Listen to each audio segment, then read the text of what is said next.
الحمدللہ رب العالمین والعاقبۃ للمتقین الصلاۃ والسلام علی سید الانبیاء والمرسلین اما بعد فاعوذ باللہ من الشیطان الرجیم بسم اللہ الرحمن الرحیم قل لا اسألکم علیہ اجرا الا المودۃ فی القربى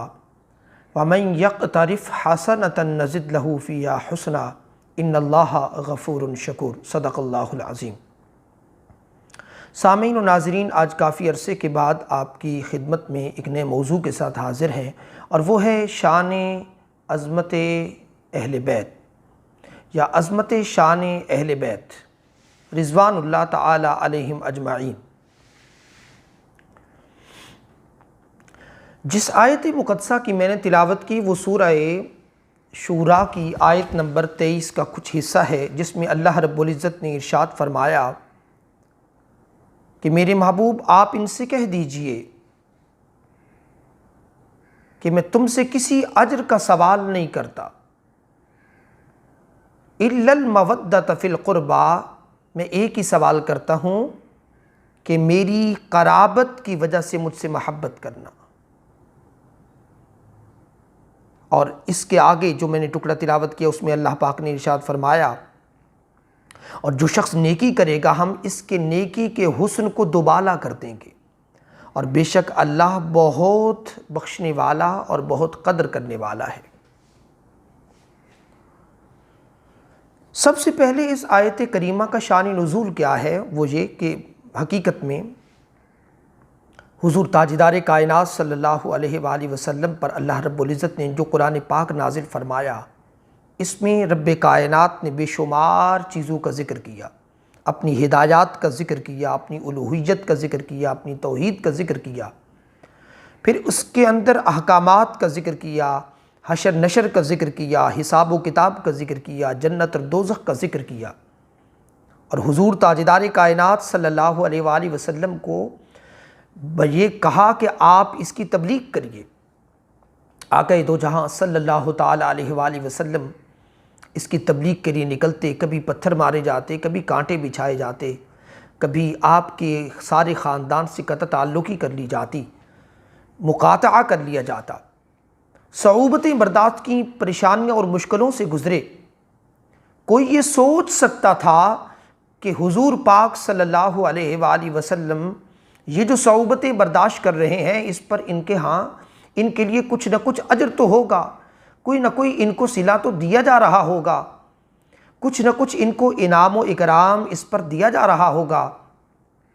اس بات کا جواب دینے کے لیے حضور سے کہا گیا، میرے محبوب ان کے ذہنوں سے اس سوال کو رفع کرنے کے لیے فرما دیجئے کہ قل لا اسألکم علیہ اجرا الا المودۃ فی القربى، آپ فرما دیجئے کہ میں تم سے کسی بات کا اجر وصول نہیں کرتا۔ میں نے جو تکلیفیں پریشانیاں برداشت کی، مکہ کی ساری مشکلات کو برداشت کیا، پھر مدینہ پاک کی سرزمین پر آ کر ساری مشکلات سہیں، تو وہ جو سب کچھ میں نے برداشت کیا ہے اس پر تم سے کسی اجر کا سوال نہیں کرتا، ہاں سوائے اس کے کہ میں اس اجر کا سوال کرتا ہوں کہ میری قرابت کی وجہ سے مجھ سے محبت کرنا، پہلی بات، یا میری قرابت یا میرے اہل بیت سے محبت کرنا، ان دو باتوں کا ذکر آ گیا۔ اب حاضرین محترم، اس میں ایک سوال پیدا ہوتا ہے، اس میں ایک اشکال پیدا ہوتا ہے کہ باقی انبیاء بھی تو تبلیغ کرتے رہے، مگر اس پر انہوں نے کسی اجر کا سوال نہیں کیا، جس پر قرآن پاک کی بے شمار آیات اس وقت میرے سامنے ہیں، سورہ شورا کی اور سورہ شعراء کی بہت ساری آیات اس وقت میرے سامنے ہیں، جس میں آیت نمبر 109 میں حضرت نوح علیہ السلام کا ذکر کرتے ہوئے اللہ رب العزت نے ارشاد فرمایا کہ وَمَا أَسْأَلُكُمْ عَلَيْهِ مِنْ أَجْرٍ إِنْ أَجْرِيَ إِلَّا عَلَىٰ رَبِّ الْعَالَمِينَ۔ اور حضرت نوح علیہ السلام اللہ کی بارگاہ میں عرض گزار ہوئے اور اپنی قوم سے کہا کہ میں تم سے اس تبلیغی رسالت پر کوئی اجر نہیں مانگتا، میرا اجر تو صرف رب العالمین کے ذمہ کرم پر ہے۔ اسی طرح حضرت ہود علیہ السلام نے بھی طلب اجر کی نفی فرمائی، حضرت صالح علیہ السلام نے بھی طلب اجر کی نفی فرمائی، اور یہ جو میں بیان کر رہا ہوں طلب اجر کی نفی کے حوالے سے، یہ سب سورۃ الشعراء کے اندر 19ویں پارے کے اندر موجود ہیں۔ اور حضرت لوط علیہ السلام نے طلب اجر کی نفی فرمائی، حضرت شعیب علیہ السلام نے طلب اجر کی نفی فرمائی، خود نبی پاک صلی اللہ علیہ وآلہ وسلم نے بھی اس بات کی نفی ایک جگہ فرمائی اللہ کے حکم کے مطابق، قُلْ مَا أَسْأَلُكُمْ عَلَيْهِ مِنْ أَجْرٍ وَمَا أَنَا مِنَ الْمُتَكَلِّفِينَ، آپ کہہ دیجئے کہ میں اس تبلیغ رسالت پر تم سے کوئی اجر نہیں مانگتا اور نہ میں تکلف کرنے والوں میں سے ہوں۔ مگر اور پھر حضور کا تبلیغ رسالت فرمانا یہ آقا دو جہاں صلی اللہ تعالیٰ علیہ وسلم پر واجب تھا۔ قرآن مجید کی اس آیت کے مطابق سورہ مائدہ کی آیت نمبر 67 ہے، ارشاد فرمایا بلغ ما انزل الیک من ربک وان لم تفعل فما بلغت رسالتہ، ارشاد فرمایا کہ آپ کے رب کی طرف سے جو وحی ہوئی اس کی تبلیغ کیجئے، اور اگر آپ نے یہ تبلیغ نہیں کی تو آپ نے اپنے کار رسالت کی تبلیغ نہیں کی۔ یعنی حضور اس آیت کے مبارکہ کے مطابق اللہ رب العزت کی طرف سے یہ تبلیغ رسالت کا جو کام تھا یہ حضور تاجدار کائنات پر واجب تھا، آقا علیہ السلام اس کو ادا فرماتے تھے۔ اب ذہنوں میں سوال یہ پیدا ہو سکتا تھا کہ حضور نبی مکرم صلی اللہ علیہ وآلہ وسلم کا یہ اجر طلب کرنا کیا معنی رکھتا ہے؟ باقی انبیاء اجر کی نفی کر رہے ہیں کہ ہم طلب اجر نہیں مانگتے، جبکہ حضور تاجدار کائنات صلی اللہ علیہ وسلم کہہ رہے ہیں اللہ کے حکم کے مطابق میں تم سے کسی اجر کا سوال نہیں کرتا، بلکہ کیا کہتا ہوں الا المودۃ فی القربہ، میری قرابت کی وجہ سے مجھ سے محبت کرنا۔ اب اس کے دو معنی ہیں، پہلے معنی کی طرف متوجہ ہوتے ہیں کہ قربا سے مراد رحم کی قرابت ہے، رحم کی قرابت ہے، یعنی حضور تاجدار کائنات صلی اللہ علیہ وسلم پورے سرزمین مکہ پر آپ کے پورے خاندان کے اندر حضور کی رحم کی قرابت یعنی رشتہ داری موجود تھی، اور اس رشتہ داری کی وجہ سے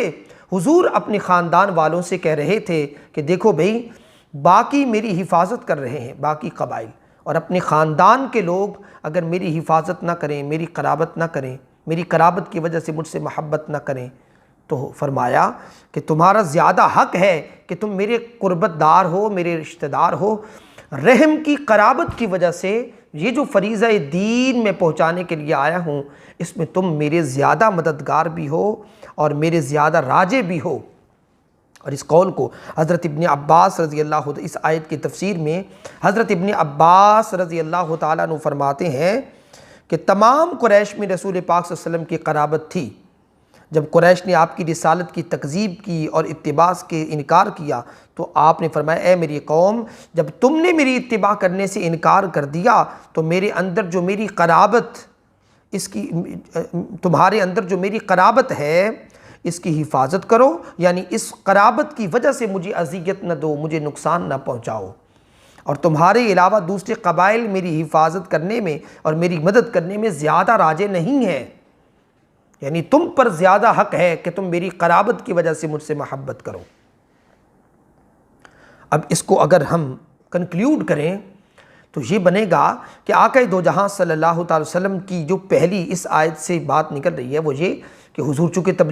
تبلیغ رسالت کا فریضہ سر انجام دے رہے تھے اور اپنے خاندان والے ہی دشمن بن گئے، تو حضور ان سے کہہ رہے ہیں کہ دیکھو تم میرے رشتہ دار ہو، تمہارا زیادہ حق تھا میری باتوں کو تسلیم کرتے، مگر تم نے قرابت کا لحاظ بھی نہیں کیا، دوستی کا لحاظ بھی نہیں کیا، رشتہ داری کا لحاظ بھی نہیں کیا،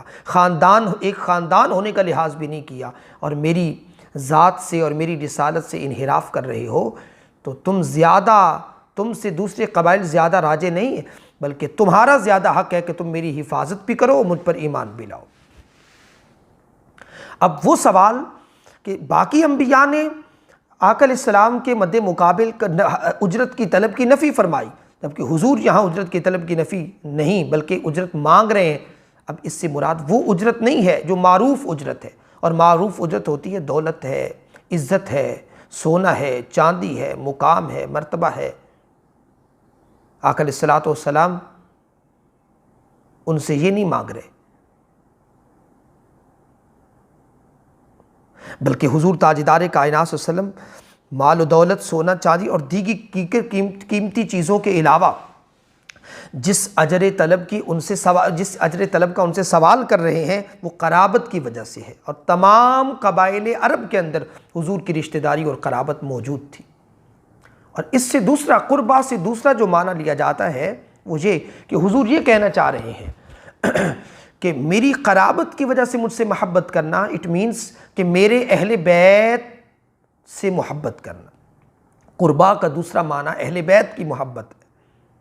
اور اس کو ہم حدیث صحیحہ سے ثابت کرتے ہیں۔ حضرت ابن عباس رضی اللہ تعالیٰ عنہ فرماتے ہیں جب یہ آیت نازل ہوئی تو مسلمانوں نے حضور نبی اکرم صلی اللہ تعالیٰ علیہ وآلہ وسلم سے پوچھا، یا رسول اللہ، آپ کے وہ قرابت دار کون ہیں جن سے محبت کی جائے؟ حضور نے فرمایا علی، فاطمہ اور ان کے دونوں بیٹے رضوان اللہ تعالیٰ علیہم اجمعین، یعنی حسن و حسین رضوان اللہ تعالیٰ علیہم اجمعین۔ حضرت زر بن جیش رضی اللہ تعالیٰ عنہ بیان فرماتے ہیں کہ حضرت علی رضی اللہ تعالیٰ عنہ نے فرمایا، اس ذات کی قسم جس نے دانے کو چیرا اور روح کو پیدا کیا، بے شک نبی پاک صلی اللہ علیہ وسلم نے مجھ سے عہد کیا تھا کہ مجھ سے صرف مومن محبت رکھے گا اور مجھ سے صرف منافق بغض رکھے گا۔ اور حضرت زید بن ارقم رضی اللہ تعالیٰ بیان فرماتے ہیں کہ حضور نے فرمایا، میں جس کا محبوب ہوں علی اس کے محبوب ہے۔ اور پھر فرمایا، حضرت زید بن ارقم ہی بیان فرماتے ہیں کہ حضور تاجدار کائنات جب غدیر خم کے مقام پر پہنچے تو آپ نے حضرت علی رضی اللہ تعالیٰ کا ہاتھ پکڑا اور فرمایا، کیا تم کو معلوم نہیں کہ میں مومنوں کی جانوں کی بنسبت ان کے زیادہ قریب ہوں؟ مسلمانوں نے کہا کیوں نہیں؟ آپ نے فرمایا، کیا تم کو معلوم نہیں کہ ہر مومن کی جان پر اس سے زیادہ تصرف کرنے والا ہوں؟ مسلمانوں نے کہا کیوں نہیں؟ تو آپ نے فرمایا، اے اللہ، میں جس کا محبوب ہوں سو علی اس کے محبوب ہیں۔ اے اللہ، اس سے محبت رکھ جو علی سے محبت رکھے، اور اس سے عداوت رکھ جو علی سے عداوت رکھے۔ اور اس کے بعد حضرت عمر رضی اللہ تعالیٰ عنہ کی حضرت علی سے ملاقات ہوئی تو حضرت عمر رضی اللہ تعالیٰ نے فرمایا، اے علی، تم کو مبارک ہو، تم اس حال میں صبح اور شام کرتے ہو کہ تم ہر مومن مرد اور ہر مومن عورت کے محبوب ہوتے ہو۔ اس کے بعد سیدہ فاطمہ رضی اللہ تعالیٰ کے بارے میں ارشاد فرمایا، حضرت مسور بن مخرمہ رضی اللہ تعالیٰ عنہ بیان فرماتے ہیں کہ حضور نے فرمایا، فاطمہ میرے جسم کا حصہ ہے، جس نے اس کو غضبناک کیا اس نے مجھے غضبناک کیا۔ اور ایک روایت کے الفاظ ہیں، جو چیز اس کو اذیت پہنچائے وہ مجھے اذیت پہنچاتی ہے۔ پہلے حضرت علی رضی اللہ تعالیٰ کی میں نے محبت کی بات کی، اور پھر حضرت سیدہ فاطمہ رضی اللہ تعالی عنہا کی محبت کی میں نے بات کی۔ سامعین و ناظرین، ہمیں اس بات سے جانچ لینا چاہیے کہ آقا علیہ الصلوۃ والسلام نے کچھ سونے چاندی، ہیرے جواہرات، کوٹھیوں، بنگلوں اور محلات کا حضور نے سوال نہیں کیا، بلکہ اللہ کے حکم کے مطابق جو سوال کیا ہے وہ اپنی محبت، اپنے قرابت دار ہونے کی وجہ سے، اور اپنے خاندان کی محبت کہ جن کا تعلق آقا علیہ السلام کے ساتھ تھا۔ اور پھر آگے سنتی چلی آئی، حضرت اسامہ بن زید رضی اللہ تعالیٰ بیان فرماتے ہیں کہ ایک رات میں حضور نبی اکرم صلی اللہ علیہ وسلم کے پاس کسی کام سے گیا کہ آقا دو جہاں صلی اللہ علیہ وسلم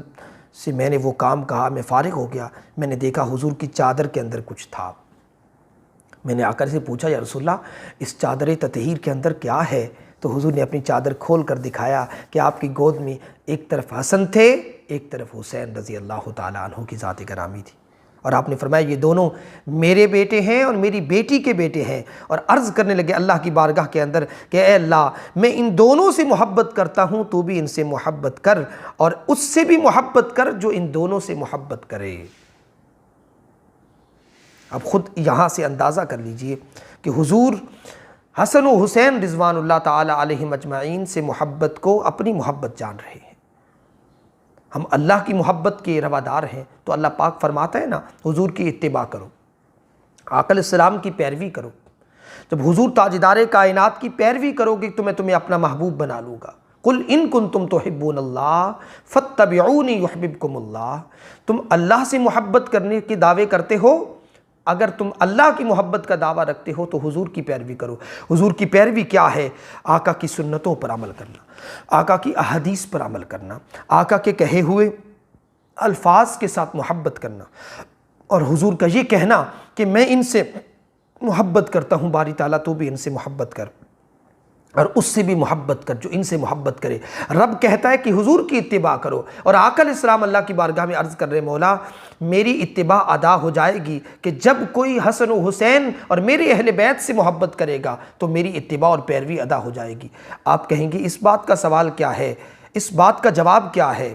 کہ ان کی پیروی سے حضور کی پیروی حاصل ہو جائے گی؟ جب حضور تاجدار کائنات صلی اللہ علیہ وسلم حضرت ابو ذر رضی اللہ تعالیٰ بیان فرماتے ہیں، نبی اکرم صلی اللہ تعالیٰ علیہ وآلہ وسلم نے جب خطبہ حجۃ الوداع کو ارشاد فرمایا تو حضور تاجدار کائنات اپنی اونٹنی پر سوار تھے، قصبہ پر خطبہ دے رہے تھے اور فرما رہے تھے اے لوگو میں تم میں ایسی چیز چھوڑ کر جا رہا ہوں، اگر اسے تھامے رکھو گے، وابستہ رہو گے تو کبھی گمراہ نہیں ہوگے۔ حضور نے فرمایا کتاب اللہ و عطرتی، کتاب اللہ، اللہ کی کتاب، اور میری عطرت یعنی میری اہل بیت، یہ دو چیزیں چھوڑے جا رہا ہوں۔ اس کا مطلب کیا ہوا کہ جب میری سنتوں میں فرق آنے لگ جائے، جب میری سنتیں آپ کو ادھر ادھر غلط نظر آنے لگ جائیں تو پھر اہل بیت کو دیکھنا،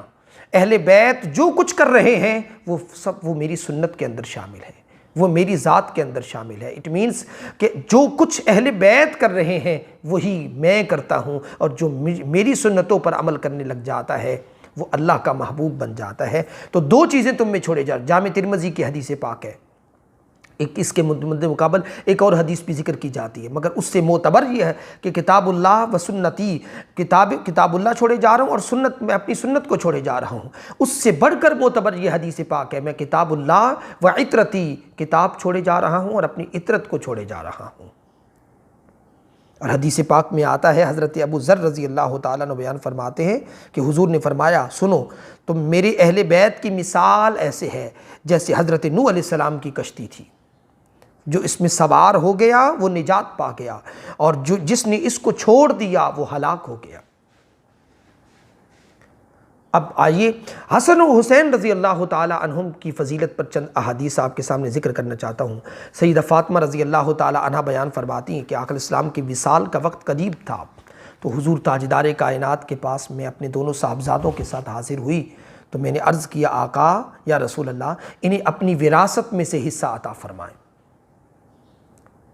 جب یہ جملے حضور نے جملے کہے تو آقا علیہ السلام نے ارشاد فرمایا قال، حضور فرمایا اما الحسن فلہ حیبتی وسعدی، حضور نے فرمایا کہ میں نے حسن کو اپنی حیبت اور اپنی سرداری عطا فرمائی ہے، واما الحسن واما الحسین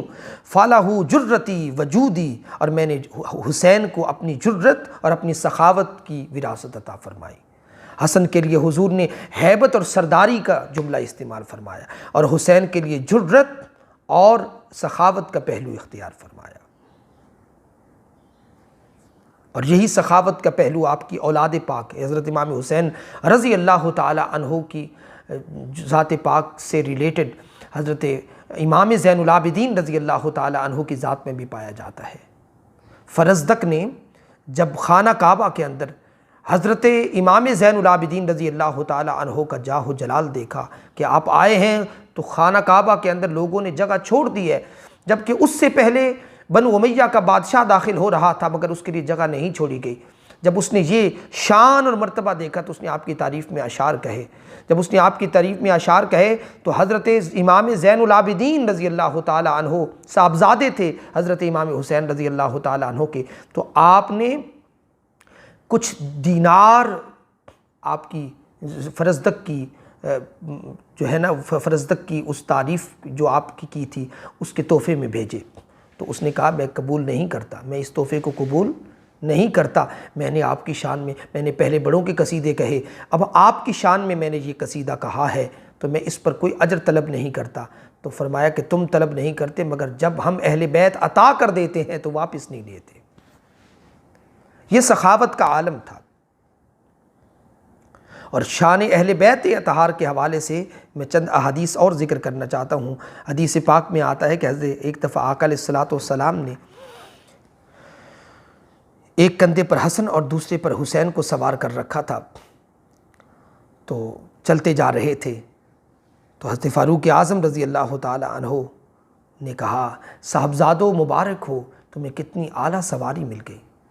اس پر آقا علیہ الصلوۃ والسلام نے گویا ہوئے اور فرمایا عمر ان کو مبارک نہ دو، مجھے مبارک دو کہ مجھے کتنے اعلیٰ سوار مل گئے، مجھے کتنے اعلیٰ سوار مل گئے۔ اور حدیث پاک میں آگے آتا ہے کہ آقا علیہ السلام سجدوں کو طویل کر دیتے، سجدوں کو طویل کر دیا کرتے آقا علیہ السلام۔ جب امام حسن مجتبیٰ حسین مجتبیٰ حضور کے کندھوں پر ہوتے تو آقا علیہ السلام سجدوں کو طویل فرما دیا کرتے۔ اور حدیث پاک میں آتا ہے ایک دفعہ دونوں شہزادے گم ہو گئے، حضور اور صحابہ تلاش کرنے نکلے، یہاں تک کہ حضور پہاڑوں کی طرف جب نکلے تو دیکھا کہ حسن و حسین دونوں آپس میں لپٹے ہوئے ہیں اور ایک اژدہا دم کے بل کھڑا ہے اور ڈرا رہا ہے اور اس کے منہ سے جھاگ نکل رہی ہے۔ جب حضور آگے بڑھے تو اس نے آقا علیہ السلام کو جب دیکھا تو حضور کو دیکھنے کے بعد وہ کنارہ کش ہو گیا، پہاڑوں کی طرف چلا گیا۔ تو آقا علیہ السلام قریب گئے، دونوں کو الگ کیا، اپنے سینے کے ساتھ لگایا اور کہنے لگے شہزادو تم پر میرے ماں باپ قربان، تم پر میرے ماں باپ قربان۔ تو حاضرین محترم،